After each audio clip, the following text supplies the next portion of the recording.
Hello and welcome back, and that is right. Today we're going to be continuing looking at Plex Media Server on a NAS, and today it's the turn of the TBS-464. You guys heard about this. It's not been around for very long.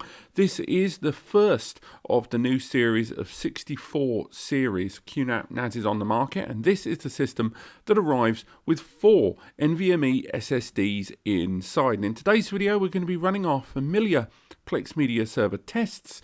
We're going to be looking at some 720p, some 1080p, and some 4K, and all the way across, all the way with 1080p on movies and test files all the way through. We're going to be utilizing a pair of Seagate IronWolf 525 SSDs. We've got them in a RAID 1 configuration there. So if we go into that RAID group there, you can see this is where our media lives on this NAS. And what we're going to be doing today is accessing the NAS via the network, so not via the internet. And we're going to be testing out a whole bunch of files. I've already opened up Plex Media Server here. We've already uploaded our library. We're going to be using the same files as we've always used before. On top of that, it's worth highlighting we are using a PlexPass account. We are using the latest version of Plex Media Server. We've enabled in the transcoding option there, make my CPU hurt. And even though we are accessing this NAS via the local area network and not the internet, we will be forcing the system to perform certain transcoding actions. That is to say that we will be getting the system to change individual media files away from their original version and onto more complex versions, smaller versions, and other file formats to simulate transcoding, as if you were accessing these media files via a limited data connection or a more restrictive client media device. Now, as you can see on the screen now, we've got the TBS-464 there on the control panel. I know it's a little blurry. I've had to zoom things out a little bit there so we can get everything on screen. The right hand side of the screen is where we're going to be looking for the majority of the benchmarks there within Plex Media Server. On the left hand side of the screen there, you can see that we're not using too much of the hardware at the moment. We're using 2 gig for the general running of the system. We've got a few little extras running there in the background. I'm not going to power those down. This system arrives with the latest generation Intel Celeron processor there, the N5105 or the N5095, depending on the refresh application of that CPU on your NAS, and it also arrives with 8 gig of memory by default. So, we've already opened up Plex Media Server there, so we'll get that up there on the screen. You can see the IP still matches 168.1.104. It's exactly the same IP there. We're running Plex Media Server. And what we're going to do is go straight into our first test session there. Do bear in mind we are going to be muting these files while they play back. Just because of the YouTube ban bots, it's always going to be difficult. So let's go ahead. We're going to start that file from the beginning and open up there the stats on the bottom of the screen. And there we go, we are playing this file at the original 0.7 megabits per second bitrate, and it's a 720p HD file. Again, not going to tax the system at all. We can scroll ahead, skip around the movie, no slowdown whatsoever, and again, we didn't expect there to be problems. I'm assuming this NAS should be able to perform pretty much anything in 1080p. It's 4K on Plex that I'm particularly interested in. Again, we are using OBS during this recording as well, and it's worth highlighting for those that are concerned about the limitations of the recording PC we're using today. There are all of the systems running there in the background. We can see GPU utilization. There's a jump of it, of course, from OBS, but even OBS is only using 30%. So don't worry too much about Chrome and how much memory is being throttled in any way by utilizing Chrome to access this media. It doesn't present a problem there for our tests. But for now, the original file is running fine. We can skip around with no problems. So let's go ahead. First thing we're going to do is let's bring things down. Let's knock down now to a 480p file. Instant transition there. No slowdown whatsoever. We can skip around. Things seem to be running fine, no problems there whatsoever. So let's immediately flick down to something crazy low, go down to 160p. We might hit a bit of a bump there on the road. As we can see, we've got major pixelation there, unsurprising, seeing as we're making this file down to a 0.2 megabits per second bitrate, 160p. But again, no real problems there on the right hand side of the screen as far as the CPU is concerned.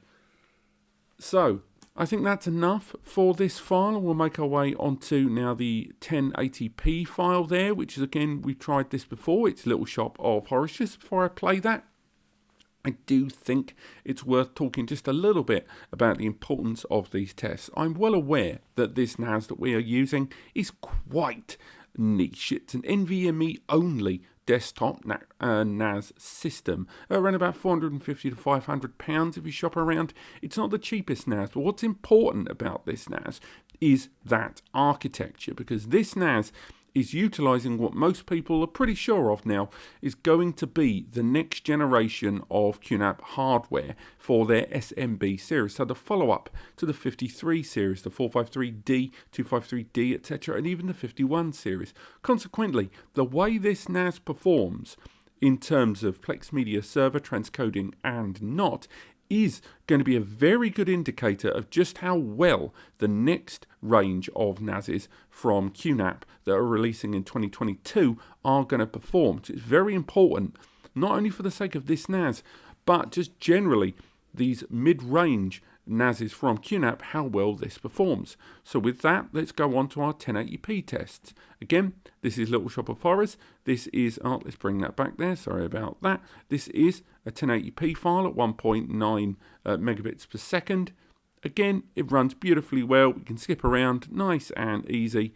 Absolutely stone cold brilliant film. If you've not watched the director's cut of this, original theatrical version even, please do. The ending's insane. So again, running absolutely fine, no problems there on the right hand side of the screen. So let's immediately start moving around. Let's bring it down to a 720. There, again, instant change. But again, that's not too big a jump we're asking it to do. So let's go ahead and make this a little bit more aggressive, shall we? Let's knock on down to 328p. This is a particularly difficult transition for most of them. I think even the most powerful NASs, there's something about 328p that they all seem to hate. I think it's the shaping of the screen with a little bit of stretch, but nonetheless it's done absolutely fine there. And again, if we skip, there's a slight delay and it's kicking straight in there. So now let's go down to the lowest at 160p, bring that down.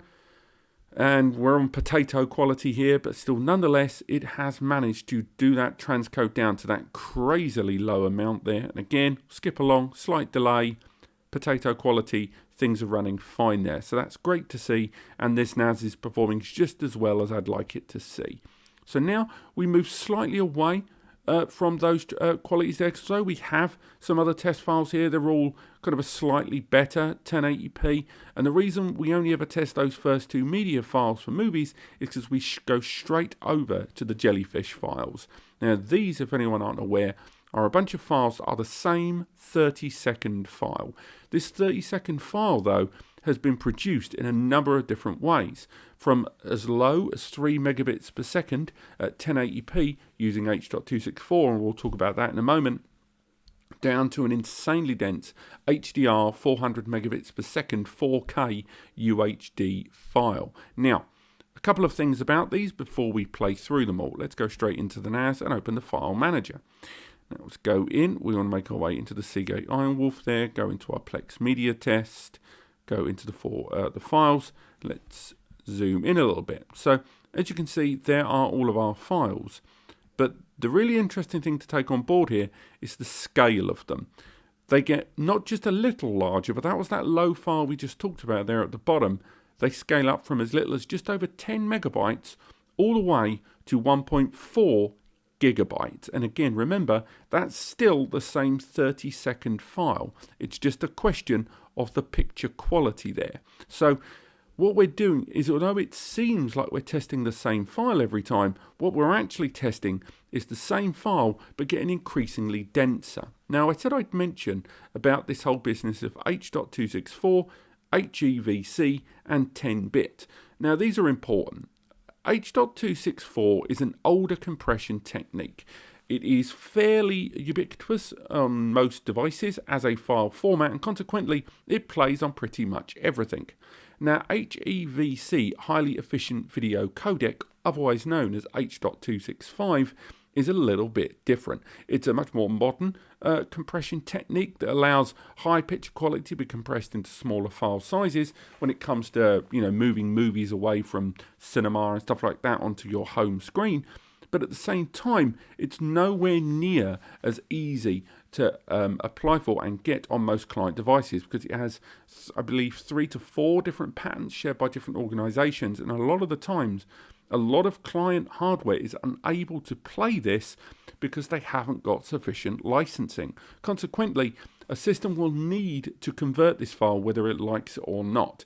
This doesn't just apply to NAS either. This applies to, the majority of devices in our home or business environment. Now, 10-bit is basically the HDR version of that. It's the best quality of that, and as we go through these, you will find the resolution and the color quality of a lot of these get better as we go down the line, and particularly the HDRs. Now, going through these, I fully expect all, if not most, of the H.264 versions of this file are going to play without problem. But watch how much CPU is required to play the near identical 3-bit megabits per second versions of the same file across these two qualities. Now, I'm not going to go for the lowest one because that's easy, I know it will play it, but let's go straight down to the 10 megabits per second version. So if I play the H.264 version of this file, it's going to play seamlessly. There'll be a little bit of bump, but not much. It's still a much high res picture quality from what we've seen earlier, and I can convert it around a little bit down to 720 there, but it's still going to play it very quickly, and as you can see, the buffering there is way ahead with little or no problem there for the NAS. So again, lovely stuff. But now on those 10 megabit files, I'm going to play 10 megabit, but this time the HEV version. So if I click that one, we see a little bit of a delay. We can also see that the system's had to automatically convert there as well.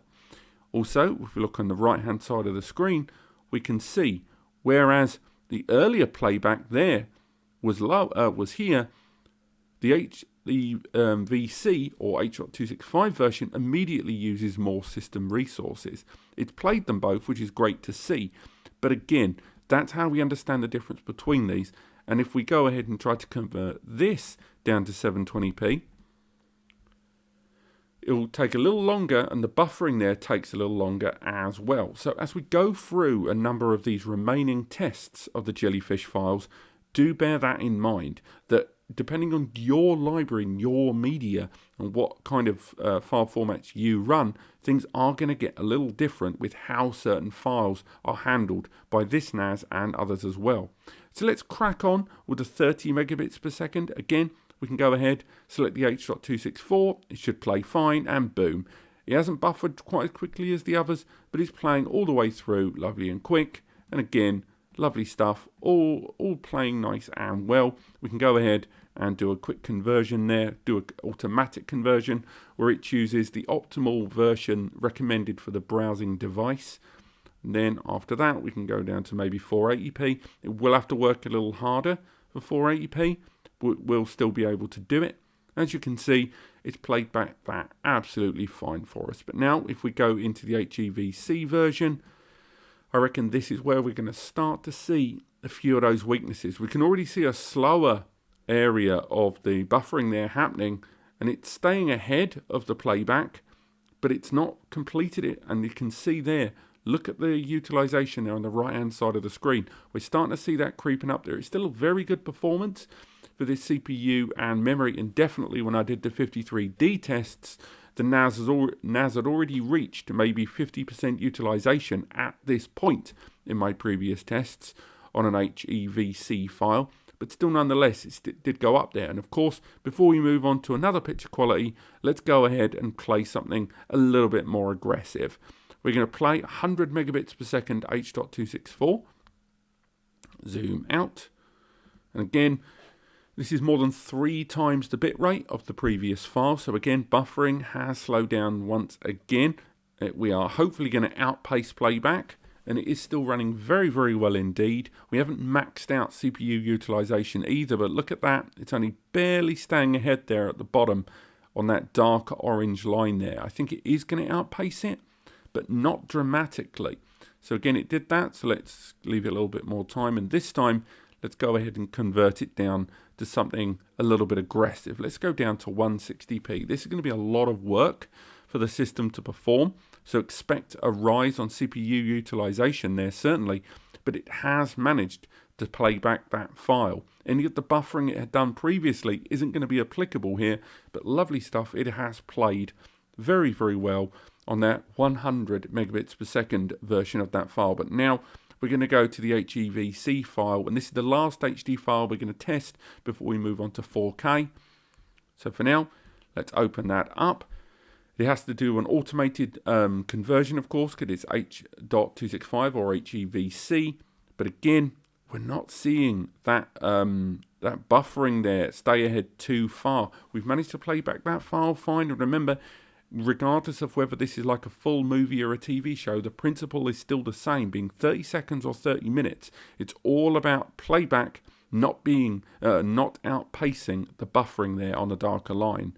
Let's go back and perform that same rather harsh conversion down to 160p. And let's see if the system's going to struggle.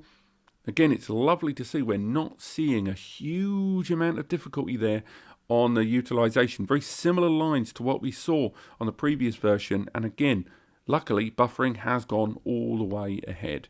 So now we're going to move in to the areas of 4K. Now, 4K on here, we have 5 separate 4K files. If I had to predict, I'd say it is going to play this one. It might play this one. It won't be able to play these two. I'll be really impressed if it can play these two files here. So let's go with that first one. This is an H.264 UHD 4K 120 megabits per second file.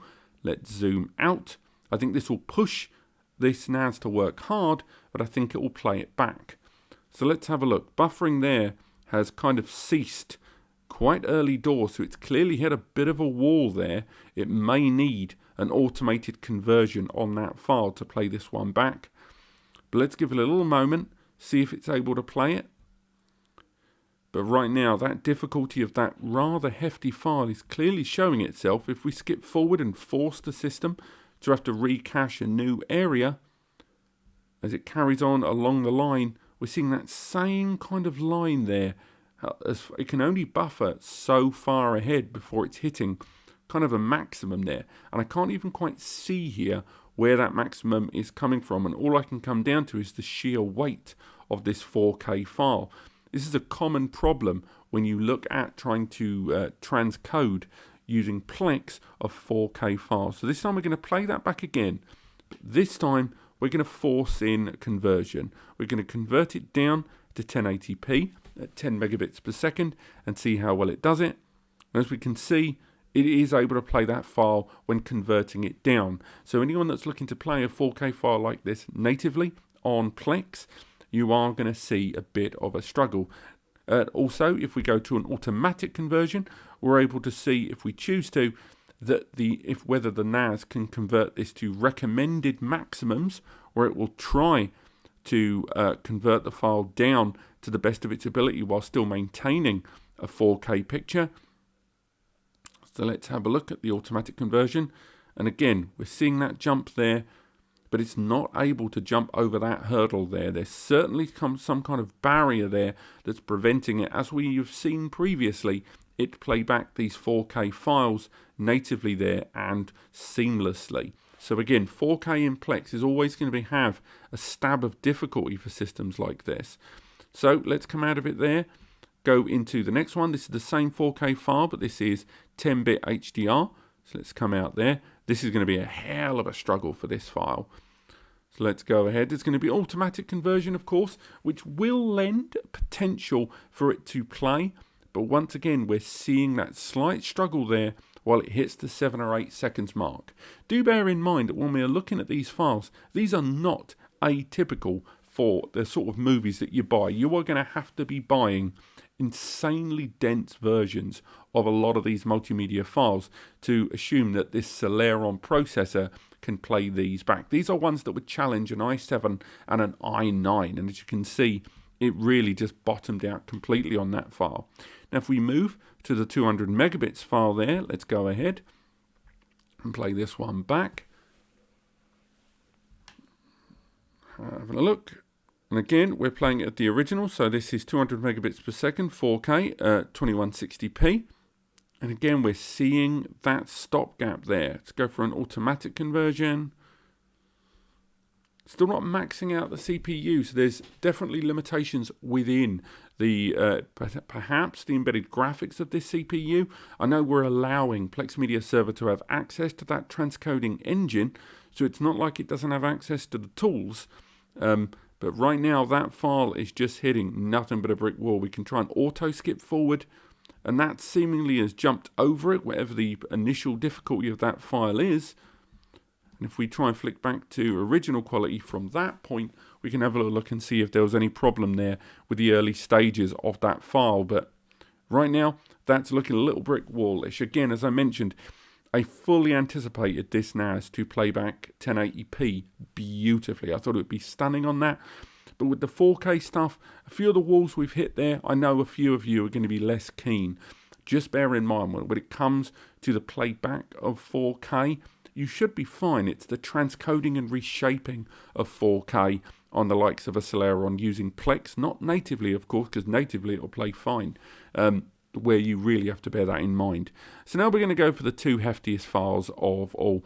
These are the ones that have broken, by broken I mean beaten, many NASes. Of all my testing, these files have only ever been played back fluidly and without problems on 4 NASes in the last 18 months. So again, bear that in mind. So let's go for that first one. This 200 megabits per second 4K UHD HEVC 10-bit file, and it looks like we might see playback. We probably won't because it stopped at 8 seconds again. We zoom out and look at the utilization here on the right. We can see we're seeing that spike, but as soon as the spike decreases, we know that the system is hanging a little bit there. So why don't we try an automated conversion? So this will check our recommended settings and see just what the limitations or abilities are. We're seeing that buffering there. We've reached 5. Are we going to see any further? It's not looking likely. Utilization has gone down. I think we can largely sign off on this file here. So let's end things on the final test there. This is the horrendous file. Once again, this has only been played by about 3 NASes to my knowledge, and only been converted by 1. That was the 88X. We will be doing Plex testing, of course, very soon on the Synology DS3622XS, a $2.5 NAS. That better be able to play back that file, even if it doesn't have transcoding on board. But again, unsurprisingly, this incredibly aggressive file has beaten this NAS here. We should have seen that coming. But again, it gives you some idea about, once again, how if you do want to get a Plex Media server and you're going to be looking at a lot of particularly dense 4K, then maybe these Celeron-based NASes are not going to be for you. Once again, do not judge those files to be atypical of the average media that most of us own. The majority of media that we buy, be it online or, whether you buy it on Blu-ray and convert it over, the majority of those live within this top bracket here where everything plays. It's only the serious raw footage and those of you that are using Bordel and IMAX in home that will ever be looking conveniently or even, ordinarily at these file types here. And of course, if you are looking to buy a NAS for Plex Media Server, I will always recommend these mid-range ones. Certainly none of the ARM stuff, but some of the newer generation Celerons, even that J6412 that we're hoping to see in NASes by the end of 2022, early 2023. I think those are going to be the ones that really break things in terms of the files that can be played. But for now, this has been Plex Media Server testing on the TBS-464. Don't just watch this video for this particular NAS, but as a little indication of how that CPU is going to behave in future. And we will be testing more and more NASes as the new series from both QNAP and Synology begin to land in the next 3 to 6 months. But otherwise, thank you so much for watching. There's links in the description to the full review, the testing and guides on this NAS, as well as free advice over on NAS Compares, genuinely free. Use those to find out about how we can help you get the right Plex Media server for your home. It's a completely free service. You don't have to pay a bean. We do nothing with your email. It just might take us an extra day or so to answer your email. Thank you so much for watching, and I'll see you next time.